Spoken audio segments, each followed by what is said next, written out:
sur notre étude du livre de l'Apocalypse et aussi de la prophétie biblique, 17e session.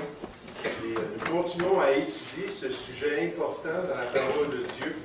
Et donc, ça fait 16 sessions qu'on regarde cette question de ce que Dieu a à dire dans le livre de l'Apocalypse et la prophétie en général. Puis d'ailleurs, dans ces sessions-là, on a juste fait un survol du sujet.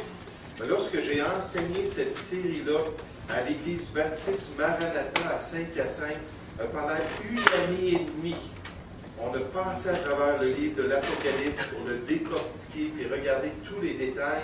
Et donc, ce n'est pas en 16, 17, 18, 19 sessions qu'on est capable de rendre justice au livre, mais au moins on voit les grandes vérités qui nous sont présentées. Et surtout cette bénédiction-là qui est répétée dans le chapitre 1 et aussi dans le chapitre 22 à ceux qui sont prêts à écouter puis ceux qui sont prêts à retenir les vérités du livre prophétique de Dieu. Et certainement, il y a une grande bénédiction qui les accompagne. Et donc, ce soir, nous allons commencer la leçon 11, mais juste avant de le faire, la dernière session, la session 16, lorsqu'on a fait l'enregistrement, il y a eu un problème. Et pour ceux qui ont assisté, ils ont pu remplir les feuilles, on a toujours des notes à remplir. Ils ont été en mesure de remplir ces feuilles-là. Mais pour ceux qui suivent la série sur DVD, je n'ai pas du tout la session d'enregistrer. Donc ce soir, avant de se concentrer sur le chapitre 19 du livre de l'Apocalypse, on va juste faire une petite révision des vérités des chapitres 17 et 18 pour que les personnes qui regardent sur le DVD puissent remplir leurs notes et avoir les informations. Puis, mais juste avant de faire cela, on va prier ensemble. Donc, prions, s'il vous plaît. Père Céleste, ce soir, nous aimerions te remercier encore une fois pour la parole de Dieu, pour ta révélation biblique. Et ce soir, Père, nous continuons une longue série à travers le livre de l'Apocalypse. Et nous allons regarder des événements extraordinaires que tu nous as révélés concernant le retour glorieux du Seigneur Jésus-Christ. Père, on te remercie pour toute la révélation biblique et aussi, Seigneur, pour cet aspect prophétique que tu as donné dans les Écritures. Et on te prie que tu puisses nous bénir ce soir. Seigneur, il y a des personnes ici qui n'ont pas vu les autres sessions et n'ont pas été témoins, Père, de toutes les vérités qui sont liées au livre de l'Apocalypse et qui vont être plongées dans du concentré spirituel. Mais Seigneur, Père, ce qui m'encourage, c'est que ta parole est tellement claire. Et cette section en particulier est tellement encourageante. Et Père, je te prie que tu puisses nous bénir chacun de nous. Ceux qui sont plus habitués au format et ceux qui vont s'adapter pendant les prochaines semaines au format. Et surtout, Seigneur, ceux qui sont attentifs aux vérités de la parole de Dieu. Puisses-tu nous bénir abondamment ce soir. Puisses-tu nous diriger et nous guider. Nous te prions au nom du Seigneur Jésus. Et donc, ce soir, avant de regarder la leçon numéro 11, j'aimerais, pour le bénéfice des gens qui ont fait le cours et qui le font sur DVD, juste regarder les informations du chapitre 17 et 18 qui nous parlent de la grande Babylone, la grande prostituée de la période d'apostasie que nous retrouvons dans le livre de l'Apocalypse. Ce système religieux économique et politique qui va faire partie du nouvel ordre mondial, qui va faire partie de l'esprit international qui va régner sur cette terre. Un esprit de prostitution. Paul l'appelle le mystère de l'iniquité. Ce mystère, cette puissance spirituelle derrière l'apostasie et derrière l'erreur qui va caractériser surtout la période de la tribulation. Donc, on a vu ça dans les chapitres 17, on a regardé ces caractéristiques, mais juste pour s'assurer, comme vous avez remarqué, j'ai couvert un peu la prostituée. Elle n'était pas assez couverte à mon égard, selon mon goût, mais je l'ai couvert un petit peu plus. Mais juste pour s'assurer que tout le monde a eu l'occasion d'avoir ces informations et de vraiment remplir les notes. Mais donc, on a parlé de Babylone la Grande. On a vu premièrement sa prostitution spirituelle. On ne retournera pas dans cela ce soir. Ceux qui ont des notes, je vous encourage à sortir vos notes. puis aussi ceux qui n'ont pas reçu les notes pour la leçon 11, je vais vous les remettre dans un instant. Et donc, on nous parle de sa prostitution spirituelle. En fait, la Bible nous dit qu'elle est la mère des prostituées de la terre. L'esprit de l'homme qui se détourne de Dieu pour instituer une religion qui est idolâtre et contraire à la volonté de Dieu. On a tout regardé ces détails-là. Ensuite, son autorité sur les nations. La Bible nous parle de ça dans le verset 1 du chapitre 17, qu'elle va être vraiment déçue les grandes eaux. On nous interprète ça plus loin dans le chapitre 17 en nous parlant qu'elle va avoir la domination sur les peuples. Elle va avoir la domination sur les nations du monde. Elle va régner pendant cette période de tribulation comme l'esprit d'apostasie des derniers temps. Ensuite, on voit ces associations politiques avec les rois de la terre. Il va y avoir une unité politique avec cette grande religion des derniers temps. On voit ensuite son influence vers le péché, sa débauche spirituelle, son encouragement à se détourner de la moralité biblique pour accomplir le mal. Ensuite, son alliance avec la bête. En fait, pendant un temps, elle est assise sur la bête. Elle le contrôle. La bête, c'est la bête qui monte de la mer, c'est-à-dire l'Antéchrist lui-même. L'impie, qui va être le roi de la terre. Le faux Christ, qui va dominer sur les nations, sur tout peuple. Dans Apocalypse chapitre 13, au verset 7, on nous dit qu'il lui a été donné autorité sur toute nation, sur tout peuple et sur toute langue. Il va régner pendant cette période-là.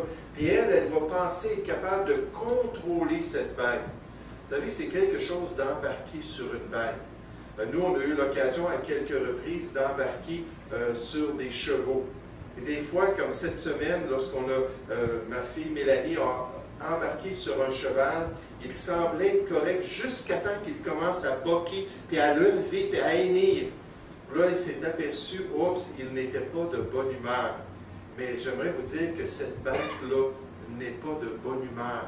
Puis pendant un temps, il va permettre à ce système religieux de pouvoir avoir une influence, puis à un moment donné, elle va dire « c'est assez », elle va boquer pour l'enlever de cette autorité-là.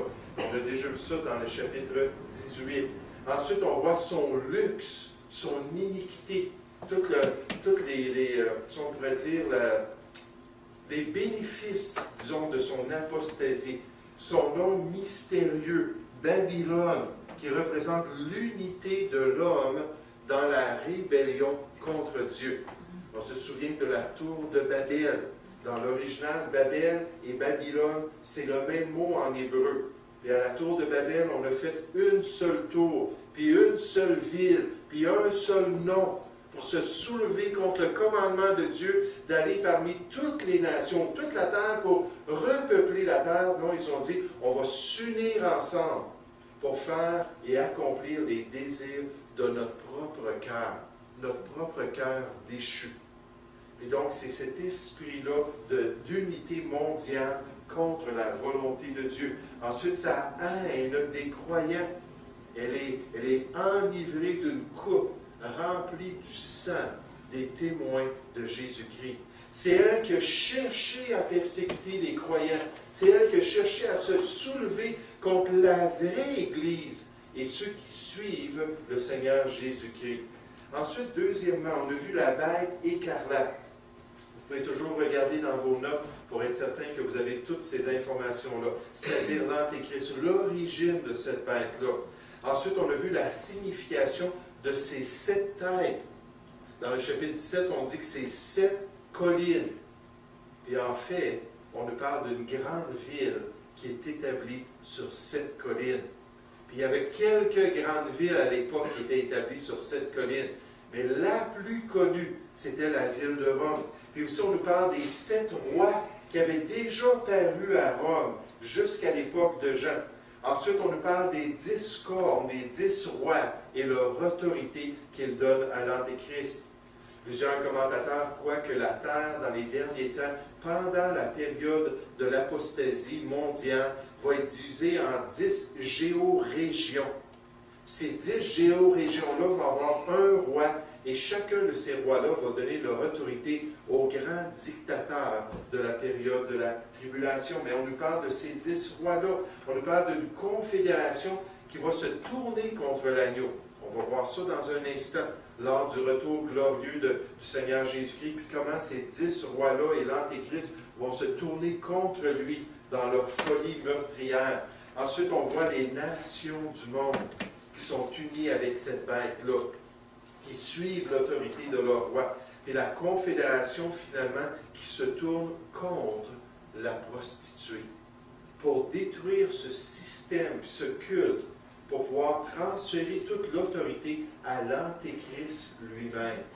Il s'est servi de cette prostituée-là pour atteindre ses propres desseins, pour ensuite pouvoir se tourner puis détruire l'autorité de l'Antéchrist, pas l'Antéchrist, c'est-à-dire de ce système religieux.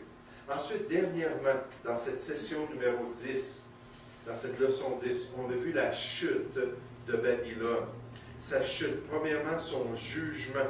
Puis à travers le chapitre 18, on nous parle des influences démoniaques qui sont liées à ce faux culte-là. Les doctrines de démons qui sont propagées, l'inspiration de l'ennemi. Vous savez, il y a beaucoup de personnes qui parlent qu'ils reçoivent des messages de l'au-delà, qu'ils sont inspirés dans leurs croyances. Certains parlent de guides spirituels. Certains parlent des sages de l'ancien temps qui vont leur apparaître en songe, puis qui vont leur révéler des choses quand ils rentrent dans des transes. Mais la Bible nous dit que oui, il n'y a pas seulement l'Esprit de Dieu qui peut donner des révélations. Il y a aussi l'ennemi. Je me souviens d'avoir lu que les différents personnages dans le groupe rock, les Beatles, comme George Harrison, puis ainsi de suite, lorsqu'ils se mettaient à vouloir composer des chants, ils faisaient venir un voyant ou une voyante, puis ils disaient, j'aimerais ça que tu puisses m'aider à avoir une inspiration. Puis à un moment donné, pendant la soirée, ils se sentaient saisis. Puis là, ils se mettaient à écrire ce qui leur venait à l'esprit.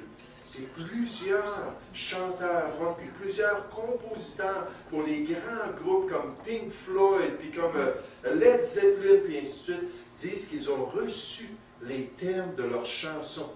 Ils ont reçu les sujets qui les ont rendus populaires grâce à une inspiration surnaturelle, grâce à une inspiration très, très spéciale. On n'a pas juste besoin de parler des chanteurs rock, même d'autres chanteurs dans la musique populaire expérimentent avec les esprits, le spiritisme, pour recevoir leurs instructions, recevoir leurs inspirations.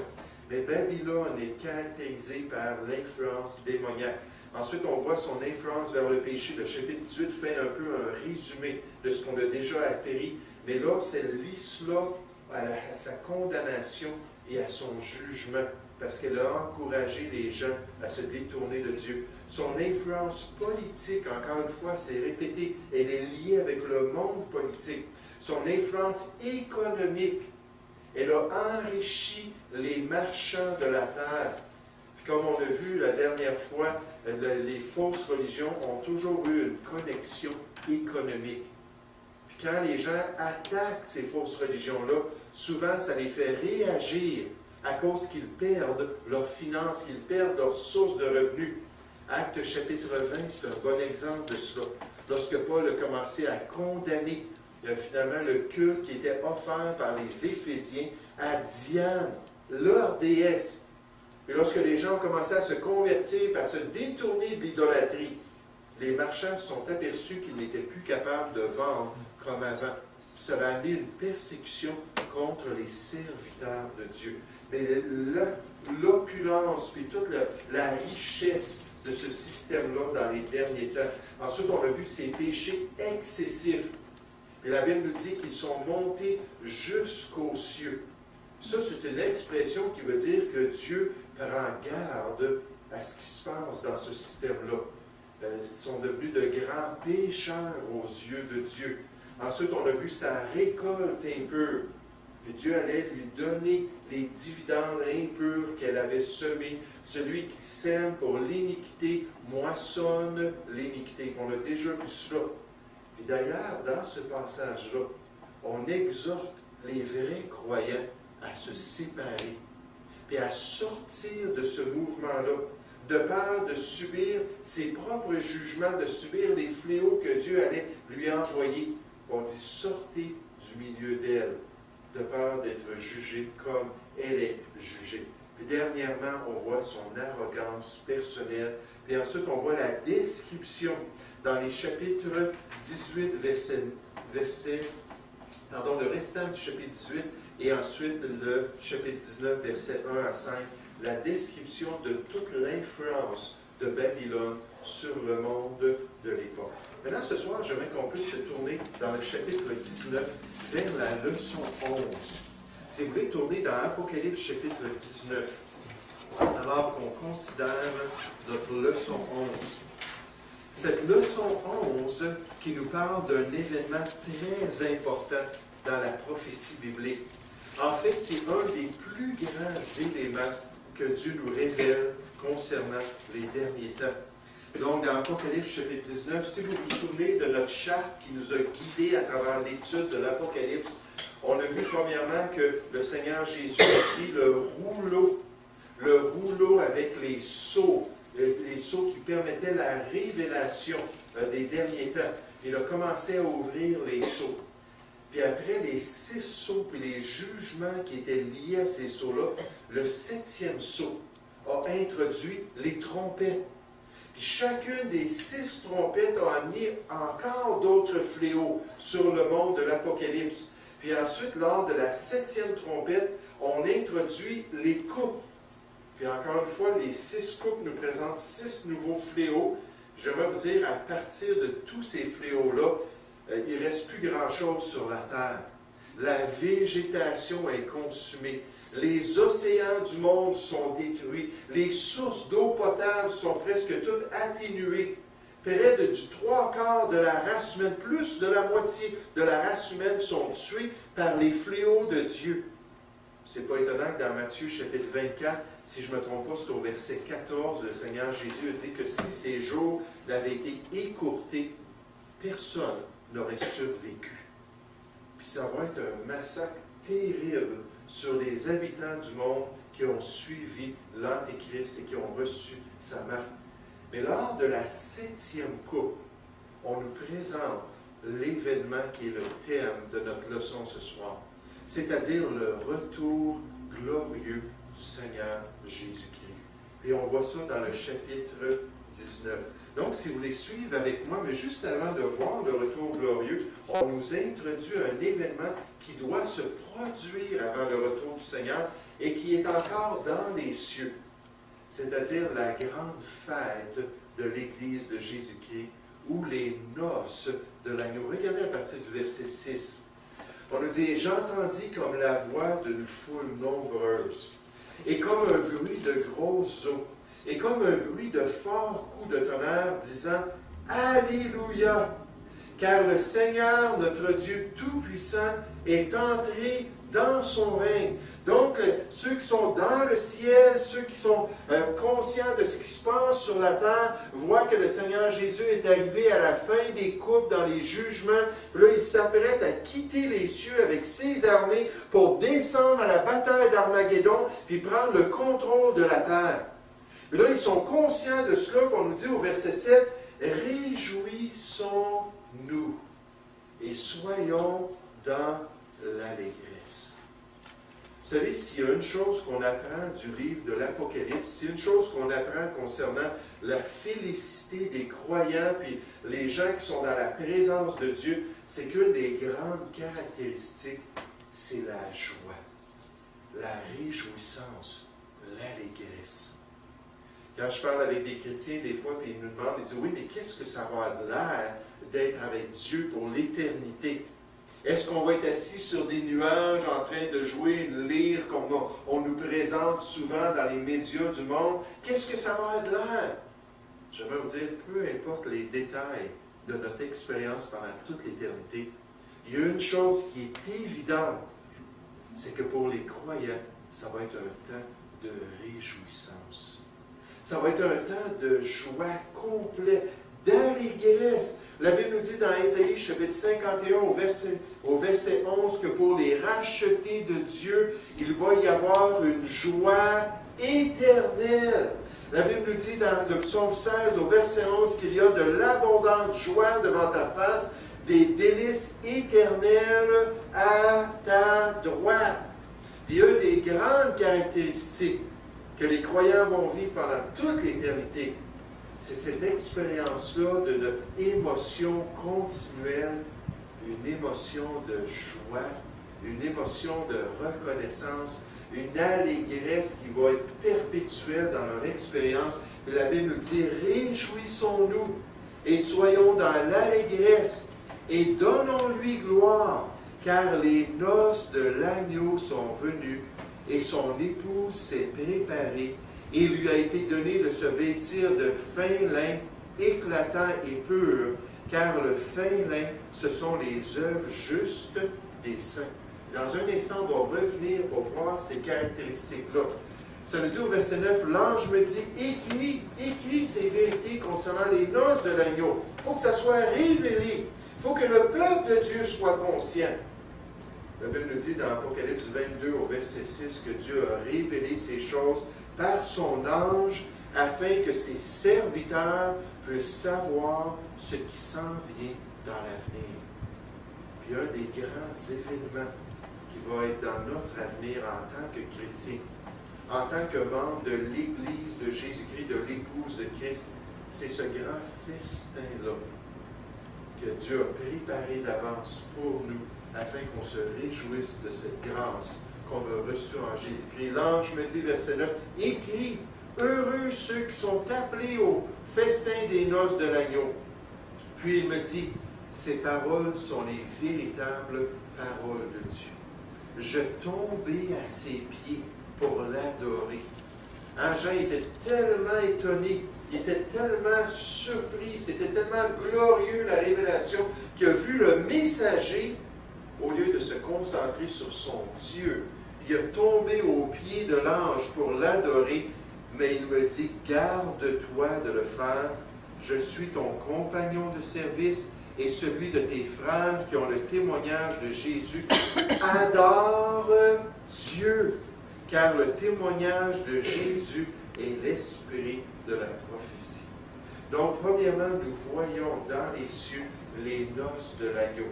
Les caractéristiques de ces noces-là. Premièrement, la réjouissance, comme on a vu. Oui, Stéphane? Oui.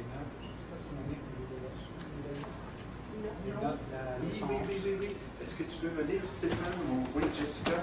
Et juste aller porter ça à Mme Lapierre. Donc, merci de me le rappeler. Donc, on est rendu à cette étape-là. Alors qu'on remplit ces docs-là pour nous rappeler ces vérités-là. Mais premièrement, la réjouissance, l'allégresse dans l'expérience des sauvés.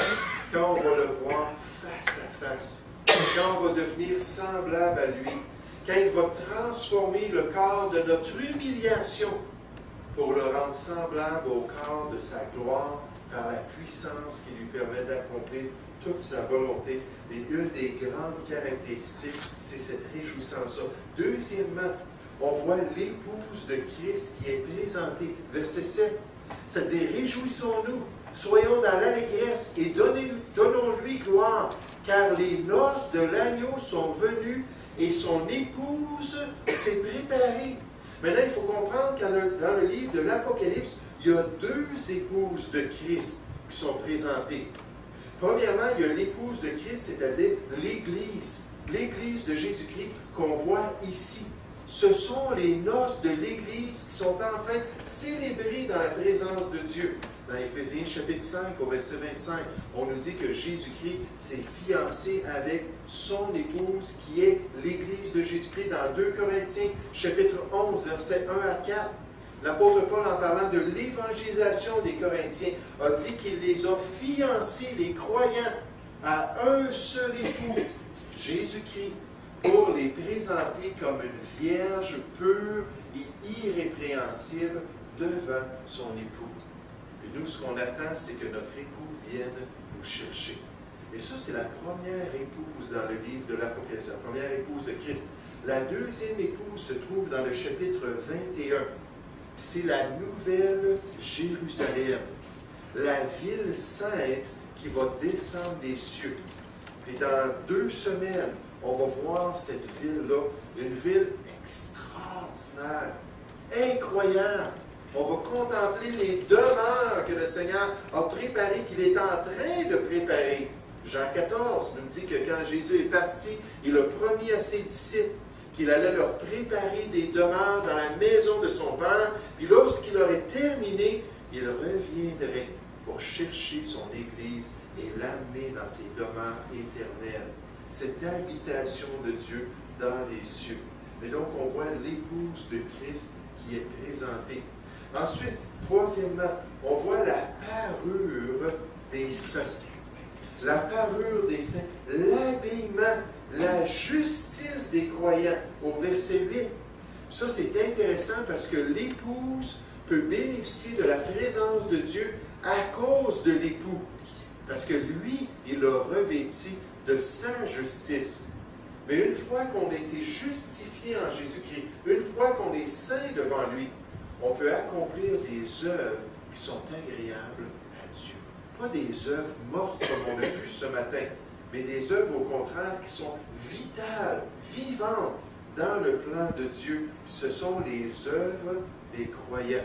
Apocalypse chapitre 19 au verset 8, en parlant de l'épouse, ça dit « Et il lui a été donné à l'épouse de se revêtir de fin lin, éclatant et pur, car le fin lin, ce sont les œuvres justes des saints. » Cette image-là du fin lin qui revient à travers la parole de Dieu, qui a porté des gens à faire toutes sortes de commentaires concernant cette parure-là de l'épouse de Jésus-Christ. Les sacrificateurs, les serviteurs dans l'Ancienne Alliance étaient revêtus de fin lin. Les anges sont présentés comme étant revêtus, eux autres aussi, de fin lin. Par exemple, on nous dit dans Apocalypse, chapitre 15, au verset 6, que les anges qui ont amené les jugements avaient un lin pur devant Dieu et une ceinture d'or. Et l'image, c'est une image d'une justice qui est acceptable à Dieu. Vous savez, c'est pour ça que le tabernacle était entouré de couvertures de fin lin. Parce que ce fin lin-là, ça parlait de la justice qui entourait le culte de Dieu. Le culte qui était acceptable au Seigneur. Mais là, on nous présente son Église. Vous savez, Babylone, on nous dit dans le chapitre 18, au verset 16, qu'elle aussi, cette prostituée-là, était revêtue de fin lin. Et pourtant, elle était impure aux yeux de Dieu. Mais elle donnait l'apparence d'une justice qui était convenable. On a vu à l'école du dimanche, une des caractéristiques des derniers temps, c'est que les gens vont avoir une apparence de piété. Mais ça ne sera pas une piété qui sera agréable à Dieu. Comme Caïn, n'est-ce pas, dans la première famille humaine, qui a voulu offrir un culte à Dieu en offrant le sacrifice finalement de ses champs, de tout ce qu'il avait cultivé. Puis Dieu a dit non, ce n'est pas agréable du tout. Puis les hommes essaient d'être purs et justes, mais sans Jésus-Christ, puis sans son salut, c'est impossible de le faire. Mais gloire à Dieu, les vrais chrétiens vont avoir cette pureté, cet éclat d'une justice agréable au Seigneur. Regardez verset 14 d'Apocalypse chapitre 19. On nous dit, les armées qui sont dans le ciel le suivaient sur des chevaux blancs, revêtus d'un fin lin blanc, pur, acceptable au Seigneur. Quand on est en train de marcher avec Dieu, quand on suit l'appel de Dieu, quand on est en train de pratiquer les œuvres que le Seigneur a préparées d'avance pour nous, j'aimerais vous dire, pour le Seigneur, c'est pur, c'est blanc, c'est acceptable. Parce que ce sont les œuvres justes de l'Église. Ensuite, quatrièmement, on voit l'appel véritable des croyants au verset 9. C'est-à-dire, l'ange me dit, écris, heureux ceux qui sont appelés au festin des noces de l'agneau. Puis il me dit, ces paroles sont les véritables paroles de Dieu. Est-ce qu'il y a quelqu'un qui peut me citer, pas me citer, mais juste me rappeler une parabole du Seigneur Jésus-Christ, qui nous parlait de quelque chose qui est similaire à ce qu'on voit ici? Heureux ceux qui sont appelés au festin des noces de l'agneau.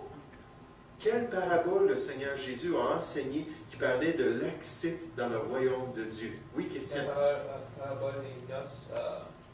De l'invitation aux noces du Fils du roi. Matthieu chapitre 22, à partir du verset 1 jusqu'au verset 14, nous parle de cette grande parabole-là et du fait qu'il fallait accepter cette invitation. Puis la Bible nous dit, heureux ceux qui sont appelés au festin des noces, ce véritable appel des croyants. Ensuite, on voit l'émerveillement de Jean en face de cette révélation, en face de ces noces de l'agneau, de toute la gloire, de toute la réjouissance, de toute l'unité de l'Église de Jésus-Christ. Puis il voit cela, puis il est ébloui. Puis devant l'éclat de cette révélation, puis la majesté de la parole de Dieu, il se prosterne devant le messager. Verset 10, et dit, je tombai à ses pieds pour l'adorer. Puis il me dit, garde-toi de le faire. Arrête ce que tu es en train de faire là. Vous savez, dans Romains chapitre 1, on nous dit que l'essence de l'idolâtrie, c'est de rendre la gloire à la créature, à la création, plutôt qu'au créateur. Mais dites-moi, les anges, est-ce qu'ils font partie de la création ou est-ce qu'ils sont les créateurs? C'est la création. Puis quand cette créature angélique, malgré sa puissance, puis malgré sa gloire, puis malgré son message extraordinaire, quand il a vu un être humain se prosterner devant lui, il a dit, cesse de le faire tout de suite. C'est Dieu seul qui mérite la gloire. Dans l'Apocalypse chapitre 22, au verset 8 et 9, Jean encore à nouveau, en face de la révélation, se prosterne devant le messager, se prosterne devant cette créature angélique. Puis l'ange est encore obligé de le reprendre et dire, arrête de le faire. Vous savez, c'est ce qui distingue les anges saints des démons, des esprits impurs. Les esprits impurs, eux, veulent recevoir l'adoration. Satan lui-même veut s'élever au-dessus du trône de Dieu, veut qu'on se prosterne devant lui et qu'on l'adore et qu'on lui donne la gloire comme s'il était le Créateur. Quelle arrogance et quelle folie! Et vous savez, le grand personnage pendant la tribulation qui est possédé du malin, lui aussi s'élève au-dessus de tout ce qu'on appelle Dieu et il veut être adoré. C'est la raison pour laquelle on a vu dans le chapitre 18 qu'il se tourne contre la prostituée et son système d'adoration. Il ne veut pas de compétition. Il est le seul qui est digne. Il est le seul qui veut recevoir la louange du monde et des nations. Bon, il leur permet aussi qu'ils adorent le dragon, qu'ils adorent Satan. Mais en gros, il ne veut pas de système religieux quelconque. Il ne veut pas d'autre Dieu, parce qu'il se nomme lui-même Dieu. Parce qu'il reçoit l'adoration qui est réservée à Dieu. Et l'émerveillement de Jean. Certainement, alors qu'on a regardé la prophétie biblique, qu'on a regardé les vérités que Dieu a données, qui a présenté la grande ligne de ce qu'il va accomplir à l'avenir, nous aussi, on peut être émerveillés en face de la révélation de Dieu. Et dernièrement, on voit l'adoration de Dieu seul. Alors, les noces de l'agneau qui préparent les armées de Christ à cette descente vers ce terrain particulier, c'est-à-dire vers la bataille d'Armageddon. Des fois, les gens entendent des termes comme ça, et ils se demandent qu'est-ce que c'est que la bataille d'Armageddon. C'est l'emplacement du grand conflit qui va permettre à Jésus-Christ de venir prendre le contrôle des nations. Le mot Armageddon, ça vient de l'hébreu, ça veut dire une vallée, la vallée de Megiddo. Une vallée particulière en direction de l'Orient vers Jérusalem. Une vallée qui a été le témoin de plusieurs conflits dans l'histoire d'Israël. Plusieurs combats stratégiques avec Gédéon, puis avec différents personnages qui ont lutté contre les ennemis de Dieu. Là, on nous dit que dans les derniers temps, encore dans cette vallée-là, les nations du monde vont être rassemblées pour se diriger sur Jérusalem et détruire le peuple de Dieu. Dans Zacharie chapitre 12, on nous dit que Jérusalem et le peuple saint va être une pierre pour les nations du monde. Une pierre qu'ils vont toujours être en train de tirer. Une pierre qui va toujours être un fardeau, un boulot pour eux. Puis ils vont vouloir s'en débarrasser dans les derniers temps. La vallée de la ville du carnage, littéralement. Dans Joël chapitre 3, on nous parle de la vallée de Josaphat ou la vallée du jugement de Dieu. Lorsqu'il va rassembler les ennemis de Dieu contre le peuple d'Israël pour pouvoir se manifester et pour pouvoir exterminer toutes les nations avec leurs armées qui s'élèvent contre le plan de Dieu. Regardez dans le chapitre 16, on a déjà vu cela dans le chapitre 16. Les esprits démoniaques qui vont s'en aller auprès de toutes les nations du monde pour rassembler les 10 orteils, les 10 cornes ou les 10 rois dans cette vallée-là. Les armées du monde qui vont descendre en Palestine pour pouvoir détruire le peuple de Dieu dans les derniers temps. Lorsque le serpent ancien, le dragon, va se lever pour détruire le peuple d'Israël. On a dit ça dans Apocalypse chapitre 16 au verset 12. Le 6e verset, ça coupe sur le grand fleuve, l'Euphrate. Et son eau, l'eau de l'Euphrate, tarit pour préparer la voie aux rois qui viennent de l'Orient. Je vis sortir de la gueule du dragon et de la gueule de la bête et de la bouche du faux prophète 3 esprits impurs, semblables à des grenouilles. Quand Jean regardait ces esprits, puis l'apparence de ces esprits-là, ce n'était pas des esprits ou des anges glorieux, ça avait l'air à des créatures minables comme des grenouilles. Semblables à des grenouilles, car ce sont des esprits de démons qui font des prodiges et qui vont vers les rois de la terre, afin de les rassembler, ces rois, ces armées du monde, de les rassembler pour le combat du grand jour du Dieu Tout-Puissant. Voici, je viens comme un voleur. Heureux celui qui veille et qui garde ses vêtements, afin qu'il ne marche pas nu et qu'on ne voit pas sa honte. On a regardé différentes raisons pour lesquelles, différentes interprétations de ce verset-là qui est mis directement là dans le texte et qui est très dur à comprendre. Mais au verset 16, ça dit « Ils, ces démons-là, les rois de la terre, les rassemblèrent dans le lieu appelé en hébreu Armageddon. » C'est cette grande bataille des derniers temps pendant laquelle le Seigneur Jésus-Christ va se manifester du ciel. Revenez dans le chapitre 19, concernant la bataille d'Armageddon. On nous présente le Seigneur Jésus-Christ. On nous présente premièrement sa description morale au verset 11. Ça dit, « Puis je vis le ciel ouvert, et voici parut un cheval blanc.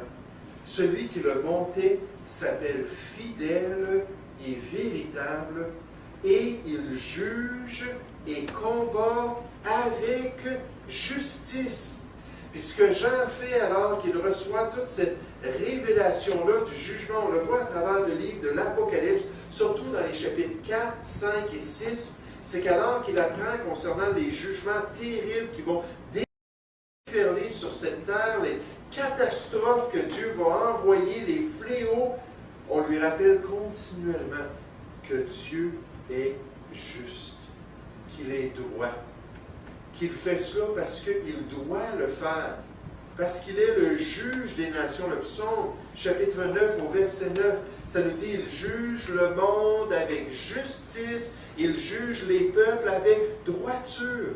Puis continuellement, on ramène cette réalisation que malgré le fait que Dieu n'est pas bonasse et qu'il y a un jour de jugement, que Dieu juge d'une manière juste et véritable, qu'il fait ce qui est bien, que les gens méritent ces fléaux-là, que les nations du monde sont jugées parce que c'est correct d'être jugé, ça fait partie du plan de Dieu. Regardez Apocalypse chapitre 15 au verset 3. Le Seigneur Jésus juge avec justice. C'est correct de le faire.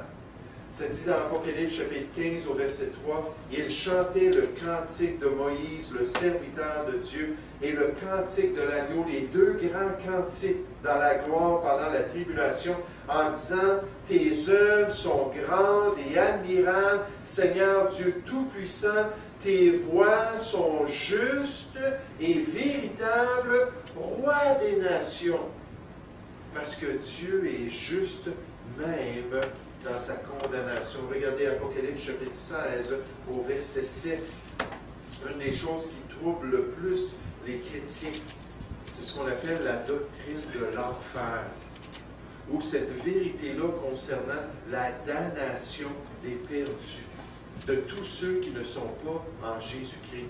Puis quand les gens lisent ça, puis eux, ils sont des êtres humains, puis ils peuvent s'identifier avec les hommes qui sont bien convertis parce qu'eux-mêmes ont vécu des années sans Dieu, puis sans espérance dans le monde, sans connaître la grâce de Christ. Puis là, ils voient cela, puis ils disent, comment ça se fait?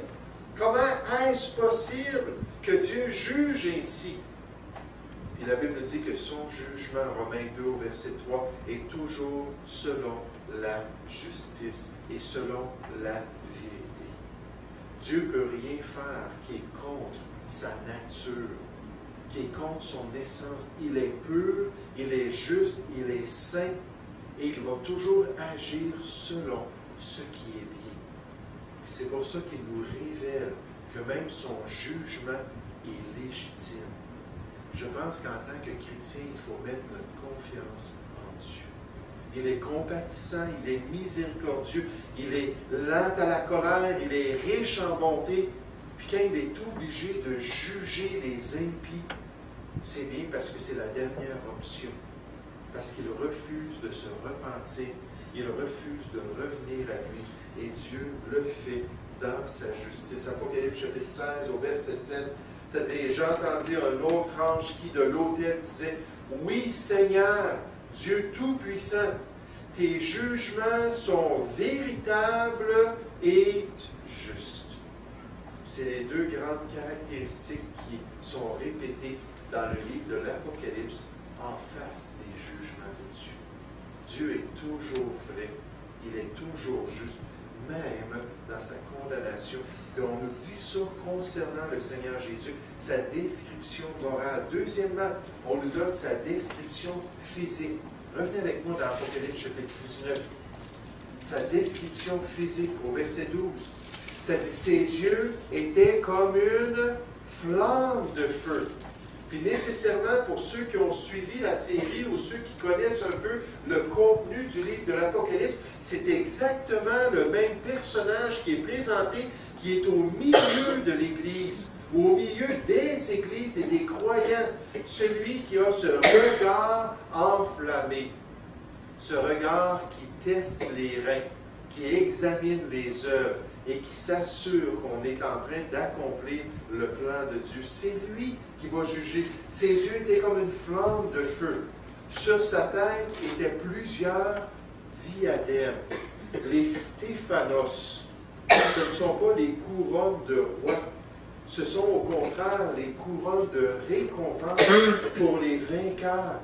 Puis Jésus a été fidèle, puis il a été le grand vainqueur. Puis là, on le voit paraître avec toutes ces couronnes-là sur la tête pour démontrer que lui-même a accompli le plan de Dieu. D'ailleurs, dans le livre de l'Apocalypse, il encourage les croyants à être des vainqueurs pour Dieu, comme lui-même l'a été dans la volonté de Dieu. Toujours le verset 12. Ses yeux étaient comme une flamme de feu, sur sa tête étaient plusieurs diadèmes.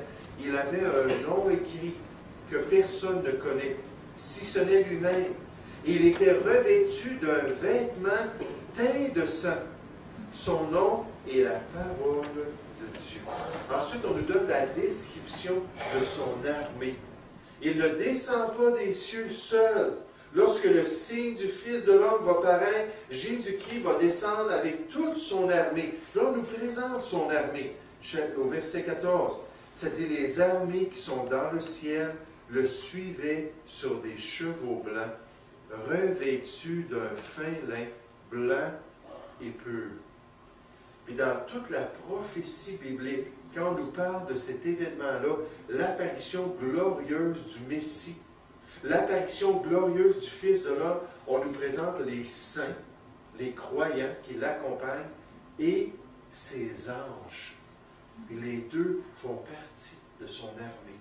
Puis ils vont descendre dans un éclat extraordinaire, dans une manifestation incroyable de la gloire de Dieu lorsque Jésus va venir établir son règne sur la terre. Puis c'est pour ça qu'on nous décrit sa victoire au verset 15. On nous dit de sa bouche sortait une épée aiguë pour frapper les nations. Il les pètera avec une verge de fer. Et il foulera la cuve du vin de l'ardente colère du Dieu Tout-Puissant. Il avait sur son vêtement et sur sa cuisse un nom écrit « Roi des rois et Seigneur des seigneurs ». Puis la Bible nous dit qu'il va être victorieux contre les armées de ce monde. Regardez dans le chapitre 17, alors qu'on nous présente cette victoire. Chapitre 17 au verset 12, on nous dit « Les 10 cornes que tu as vues sont 10 rois » qui n'ont pas encore reçu de royaume, mais qui reçoivent autorité comme roi pendant 1 heure avec la bête. Ils ont un même dessein, un même objectif que l'Antéchrist, et ils donnent leur puissance et leur autorité à la bête.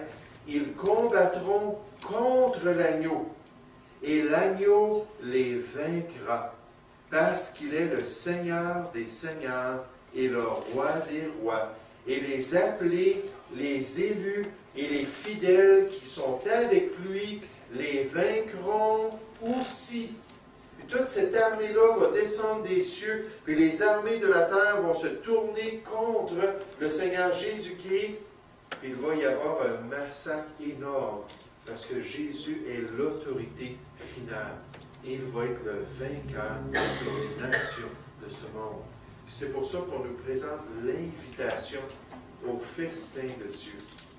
Pas l'invitation au festin des noces de l'agneau. Ça, c'est terminé, cette invitation-là. Mais une autre invitation. Regardez le verset 17 et 18. On a dit, « Et je vis un ange qui se tenait dans le soleil. Il cria d'une voix forte, disant à tous les oiseaux qui volaient au milieu du ciel, « Venez, rassemblez-vous pour le grand festin de Dieu, afin de manger la chair des rois, la chair des chefs militaires, la chair des puissants, la chair des chevaux et de ceux qui les montent, la chair de tous, libres et esclaves, petits et grands. » Parce qu'il va y avoir un grand carnage, une grande destruction des armées de ce monde. Puis ce qui est triste, c'est la folie de l'homme inconverti. Sa folie. La Bible nous dit que quand le Seigneur Jésus va descendre des cieux, dans Apocalypse chapitre 12 au verset 10, qu'il va y avoir un esprit de grâce et de supplication qui va descendre vers le peuple juif, les enfants d'Abraham, les descendants d'Abraham. Puis eux, ils vont reconnaître celui qu'ils ont percé. Puis ils vont pleurer sur lui. La Bible nous dit dans Romains 11, 25, alors tout Israël sera sauvé. Au moins ceux qui vont avoir survécu. Un tiers du peuple juif qui va avoir survécu à cette attaque pendant la bataille d'Armageddon. Puis ce tiers-là, ce restant des Juifs, eux vont voir le Seigneur Jésus, vont comprendre qu'il est le Fils unique de Dieu et ils vont se convertir. Mais les nations du monde vont voir l'agneau paraître. Les nations du monde, avec leurs armées, vont contempler le roi des rois et le Seigneur des seigneurs. Puis ces armées-là qui vont être autour de Jérusalem en train de massacrer le peuple de Dieu, qui vont voir le Seigneur Jésus paraître, vont tourner leurs armes, contre lui pour essayer de l'attaquer. ne réalisant pas l'arrogance et la prétention de leur voix, ne comprenant pas la grande exhortation du psaume 2. Lorsqu'on lit le psaume 2, c'est Dieu qui révèle qu'il a choisi le roi des nations et le roi de la terre, c'est-à-dire son propre Christ, son propre Fils, et qu'il lui remet toute la domination, les extrémités de la terre qu'il lui donne comme héritage. Il dit, c'est toi que j'ai choisi, c'est toi qui dois régner. Puis ensuite, il se tourne vers les nations, puis il se tourne vers les rois de la terre, puis on dit, cessez d'être rebelles, soumettez-vous à mon plan, et même baisez le Fils. Parce que lorsqu'il va paraître dans sa colère, même les montagnes ne pourront pas vous couvrir. Même les antres de la terre ne pourront pas vous empêcher de faire face à la colère et au jugement qui vient de l'agneau. Mais au lieu de se repentir, ils vont dire, c'est lui l'héritier. Puis comme les Juifs d'autrefois, c'est lui qu'on doit détruire. La folie de l'homme, verset 19. Ça veut dire, et je vis la bête et les rois de la terre et leurs armées rassemblés pour faire la guerre à celui qui était assis sur le cheval et à son armée. Et la bête fut prise, et avec elle le faux prophète qui avait fait devant elle le prodige, les prodiges par lesquels il avait séduit ceux qui avaient pris la marque de la bête et adoré son image. Puis on voit le massacre des forces ennemies. Ils furent tous les deux jetés vivants dans l'étang ardent de feu et de soufre. Et les autres, les armées du monde, furent tuées par l'épée qui sortait de la bouche de celui qui était assis sur le cheval, et tous les oiseaux se rassasièrent de leur chair. Dans Zacharie, chapitre 14, verset 1 à 13, on n'ira pas ce soir. On voit ce grand festin. On voit toutes ces armées du monde anéanties, mourir debout avant même de tomber à terre, ayant les orifices de leurs yeux complètement consumés, leur langue complètement brûlée. Ils sont morts debout, puis ensuite ils tombent. À cause de quoi? À cause du jugement de l'Éternel qui descend pour délivrer le peuple d'Israël à la grande bataille du jour du Dieu Tout-Puissant. Puis nécessairement, l'Éternel qu'on voit dans l'Ancien Testament, qui se manifeste lors de cette bataille-là, c'est le Seigneur Jésus dans le Nouveau Testament. Celui qui a reçu tout jugement. Pourquoi? Jean 5, 22, afin qu'on honore le Fils comme on honore le Père. C'est lui qui va venir ce jour-là, c'est lui qui va descendre des cieux, c'est lui qui va anéantir toutes les armées de ce monde pour venir finalement établir son royaume. Et dans leur folie, ces armées vont vouloir le détruire, mais vont recevoir le jugement de Dieu contre eux. Donc, comme résumé, alors qu'on regarde ce passage-là qui nous présente la seconde venue de Christ, premièrement, on voit les noces de l'agneau. Puis c'est la première mention de l'Église depuis le chapitre 3.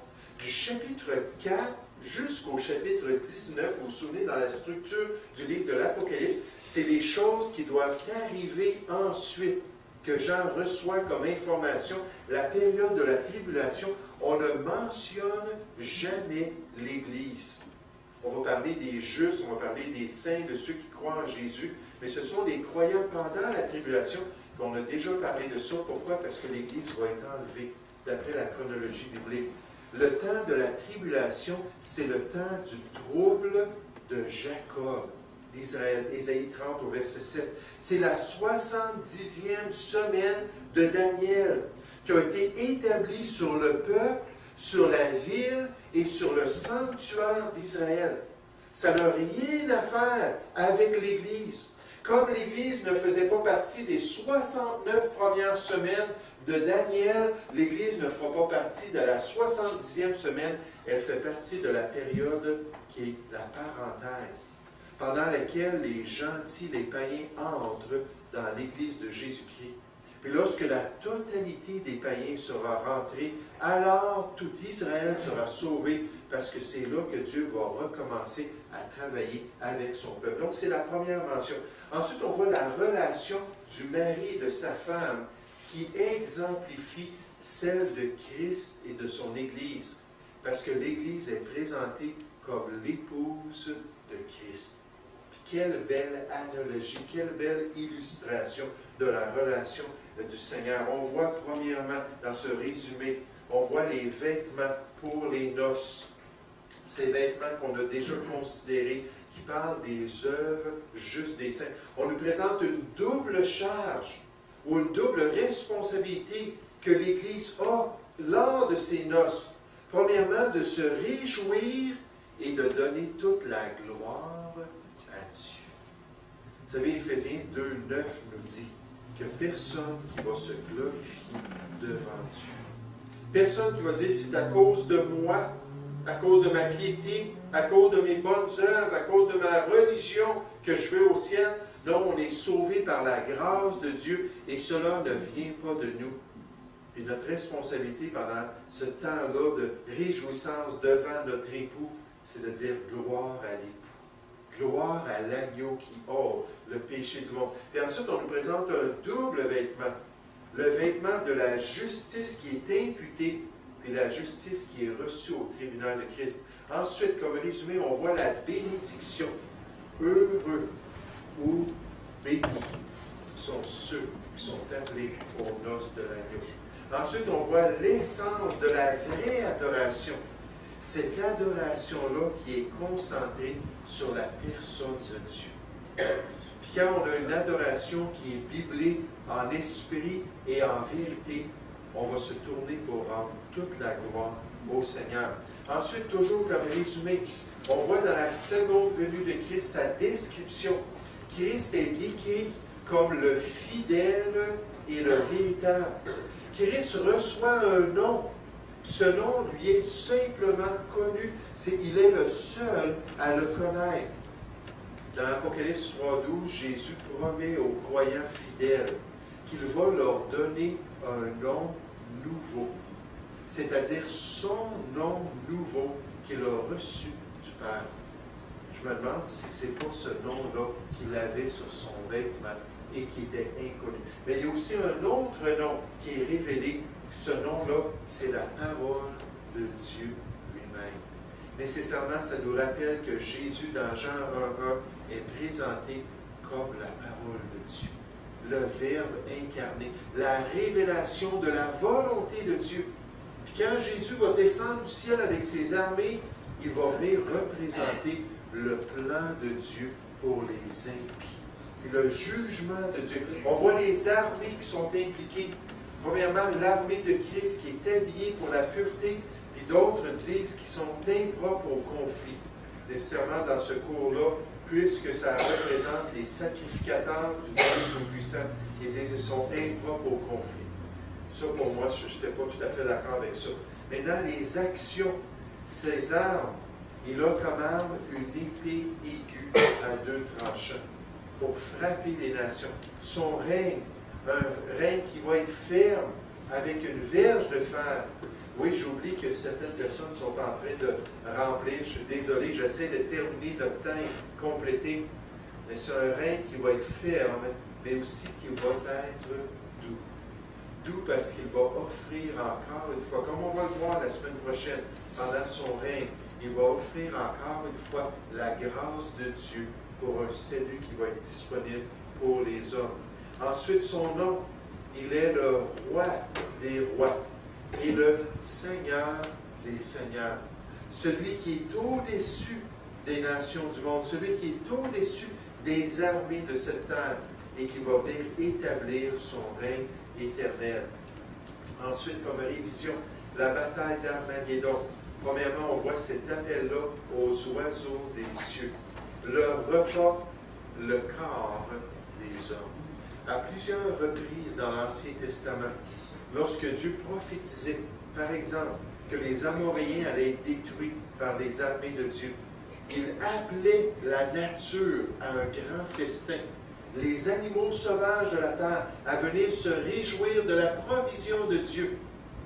Une provision que Dieu permettait envers des impies comme jugement inhabituel. Parce qu'en général, dans le plan de Dieu, quand une personne décédait, on prenait son corps par respect pour le défunt, puis on allait l'enterrer. C'était la manière coutumière. Mais quand c'était une Jézabel, quand c'était un Akan, un impie, quand c'était des armées complètes qui se levaient contre le plan de Dieu, Dieu amenait les animaux et disait, venez, on va faire un spectacle de ces gens-là, même dans la destruction de leur corps. Au lieu de retourner à la poussière comme ça devrait être, on va permettre même que les animaux profitent du grand festin de Dieu. Ensuite, on voit les deux armées. Premièrement, l'armée du Seigneur. Ensuite, l'armée de la bête qui vont venir pour ce grand combat-là. On voit le jugement de la bête. Il est envoyé dans le lac de feu avec son faux prophète directement, encore vivant. Pour eux, Hébreux 9, 27 ne s'appliquait pas, car il est réservé aux hommes de mourir d'une seule fois. Donc, eux, ils sont envoyés directement dans le lac de feu. Et vous savez, dans Apocalypse chapitre 20, versets 7 à 10, lorsque Satan lui-même est envoyé dans le lac de feu, on nous dit que dans ce lac de feu-là sont présents la bête et son faux prophète. Pas ils étaient présents, comme s'ils vont être consumés une fois dans les flammes. Non, ce n'est pas un feu qui consume ses victimes. C'est un feu, au contraire, et un tourment qui va durer éternellement. La Bible nous parle d'un châtiment éternel. Ils sont encore là dans le lac de feu, car Satan y est envoyé. Parce que c'est un lac de feu qui a été préparé pour Satan et pour ses anges. Matthieu chapitre 25, au verset 40. C'était ça le plan de Dieu, de préparer ce qu'on pourrait appeler l'enfer, la damnation, mais c'est allé par extension à l'expérience des impies parmi les hommes. Dans Apocalypse chapitre 14, verset 9 à 11, on nous présente ceux qui ont adoré la bête, qui ont reçu son nom, qui ont reçu son ombre, la marque de la bête. On a déjà regardé ça dans le chapitre 13. On nous dit que la fumée de leur tourment va durer d'âge en âge. Comme les justes héritent de la vie éternelle, les impies héritent d'un châtiment éternel dans le lac de feu. Et dernièrement, on voit la destruction des armées de l'ennemi. Une destruction qui va être totale. Et ensuite, le Seigneur, dans Matthieu chapitre 25, va s'établir sur le règne de sa gloire. Il va faire venir les nations. Leurs armées ont été détruites lors de la venue glorieuse de Jésus à la bataille d'Armageddon. Mais là, il reste les nations du monde. Que faire avec ces nations? Et dans Matthieu chapitre 25, on voit Jésus qui est assis et qui trie d'après leur relation avec le peuple d'Israël. Puis il met de côté les boucs, ceux qui sont damnés de Dieu, puis il met de côté les brebis, ceux qui croyaient en Dieu, puis qui ont refusé de suivre l'Antéchrist. On va voir la semaine prochaine, ces brebis-là vont rentrer dans le millénium et vont repeupler la terre. Pour les croyants, nous autres, on va avoir déjà notre corps glorifié. On ne pourra pas prendre une épouse, on ne pourra pas faire de la procréation, on va être comme les anges du ciel. Mais toutes ces myriades de personnes-là qui ont survécu la tribulation, qui vont rentrer pendant le millénium, eux, pendant ces 1000 ans-là, vont repeupler la terre entière, vont avoir des enfants, puis vont contempler celui qui est le roi des rois et le Seigneur des seigneurs. On va voir les caractéristiques du règne de Christ dans le chapitre 20 la semaine prochaine. Donc, on va s'arrêter avec ça.